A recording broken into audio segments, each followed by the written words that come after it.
नमस्कार, प्रदेश की तमाम ताजा तरीन खबरों में आपका स्वागत है। मैं हूं आपके साथ नेहा। चलिए नजर डालते हैं मध्य प्रदेश की बड़ी खबरों पर। भोपाल के मंडीदीप में 54 किलो सोने, नकदी और लग्जरी कारों के साथ 100 करोड़ के घोटाले का पर्दाफाश हुआ। परिवहन विभाग के अधिकारी सौरभ के घर और परिसर में लोकायुक्त ने जब्तियां की। उनकी डायरी से खुलासा हुआ कि सीनियर अफसरों के नाम पर हर साल करोड़ों की वसूली की जाती थी। छापे के दौरान सौरभ के घर से हथियार भी मिले। सौरभ के घर के सीसीटीवी फुटेज में उनकी गतिविधियां रिकॉर्ड हुई, जिसमें वह कार की देखरेख करते दिखे। लोकायुक्त की कार्रवाई से जुड़े अधिकारी अब बड़े नेताओं और अफसरों की जांच में जुट गए हैं। इस केस ने पूरे क्षेत्र में हलचल मचा दी है। विस्तृत जांच अभी जारी है। एमपीपीएससी अभ्यर्थियों का धरना समाप्त हो गया है। एमपीपीएससी के अभ्यर्थियों ने 90 घंटे के धरने के बाद मुख्यमंत्री डॉक्टर मोहन यादव से मुलाकात के बाद अपना प्रदर्शन समाप्त कर लिया।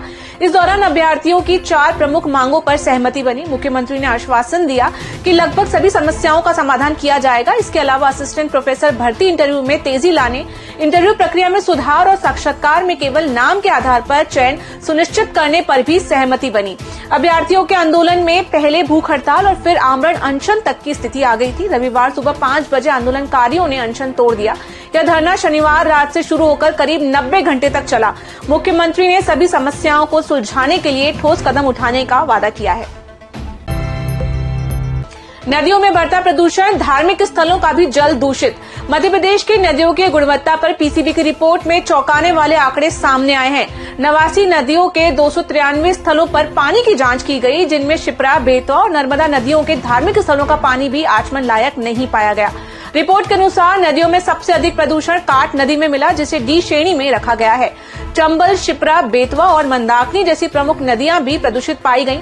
नदियों को पुनर्जीवित करने के लिए 110 नगरीय निकासी योजनाओं पर काम जारी है, लेकिन इस प्रक्रिया में 3 साल लग सकते हैं। सरकार ने नदियों की सफाई और पुनरुद्धार के लिए परियोजनाएं शुरू की है। विशेषज्ञों का मानना है कि प्रदूषण कम करने के लिए तत्काल उपाय करने होंगे, अन्यथा जल संकट और अधिक बढ़ सकता है। भोपाल का मौसम और मवाछे का असर। भोपाल में तापमान गिरकर 7.9 डिग्री सेल्सियस पर पहुंच गया है। प्रदेश के 14 जिलों में तापमान 3.9 से 8.7 डिग्री के बीच दर्ज किया गया। मौसम विभाग के अनुसार अगले 48 घंटे में 8 जिलों में बारिश और 13 जिलों में मावठे की संभावना है। भोपाल में आज कोहरा और बादल छाए रहने का अनुमान है। विदिशा, सागर और रायसेन में ठंड का प्रकोप बढ़ने की उम्मीद है। राजा भोज एयरपोर्ट पर डिजिटल यात्रा सुविधा। मार्च से राजा भोज एयरपोर्ट पर डिजी यात्रा सुविधा शुरू होने जा रही है। इस तकनीक के तहत यात्री केवल चेहरा स्कैन करवाकर यात्रा कर सकेंगे।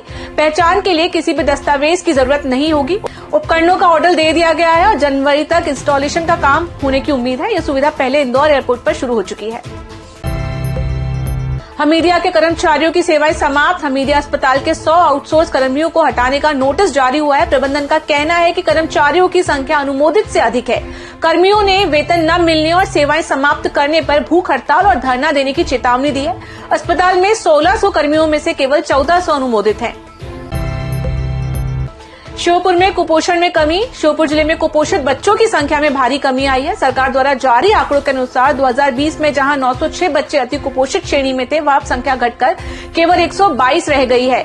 आंगनबाड़ी सेवाएं और पोषण बाड़ी योजनाओं के बेहतर क्रियान्वयन ने सुधार में महत्वपूर्ण भूमिका निभाई है। पिछले वर्षों में 80% बच्चों ने आंगनबाड़ी की सेवाओं का लाभ उठाया है और 35% घरों में पोषण बाड़ी का चलन बढ़ा है।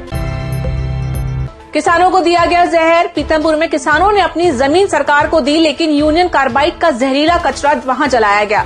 कांग्रेस अध्यक्ष जीतू पटवारी ने आरोप लगाया कि इस कचरे से स्थानीय लोग और किसान प्रभावित हो रहे हैं। लगभग 10 टन कचरा जलाए जाने के बावजूद 8 किलोमीटर तक इसका दुष्प्रभाव देखा गया। टैक्स चोरी में गिरावट। मध्य प्रदेश में टैक्स चोरी के मामले में कमी आई है। 2023-24 में 827 मामले सामने आए हैं, जबकि पिछले वर्ष यह संख्या 1388 थी। राज्य सरकार ने सख्त कार्रवाई करते हुए अब तक 556 करोड़ रुपए बिना ई बिल के माल परिवहन के मामले में भी नियंत्रण दिखा। प्रदेश की खबरों में फिलहाल इतना ही। बाकी की खबरों के लिए आप देखते रहिए EMS TV न्यूज।